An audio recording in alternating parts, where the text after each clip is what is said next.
জাতীয় পার্টির কার্যালয় আজকে দিয়ে 4 বারের মতো অগ্নিসংযোগ করা হলো।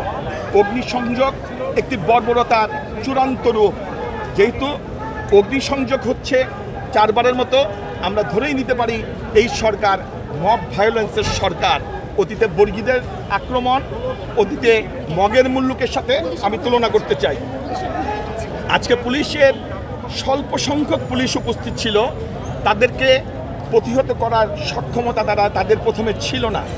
প্রায় আধা ঘন্টা পর প্রশাসন তাদের শক্তিমত্তার পরিচয় দিয়ে জল কামান যখন এসে উপস্থিত হয়, প্লাস বিশেষ সংখ্যক প্রশাসনের লোক যখন একটা সরব উপস্থিতি হয়, তখনই জল কামান এবং প্রশাসনের সর্বোচ্চ সংখ্যক লোক যখন এখানে উপস্থিত হয়, তখন তারা বিভিন্ন প্রক্রিয়ার মাধ্যমে তাদেরকে সরিয়ে দিতে চেষ্টা করে এবং সফলকাম হয়।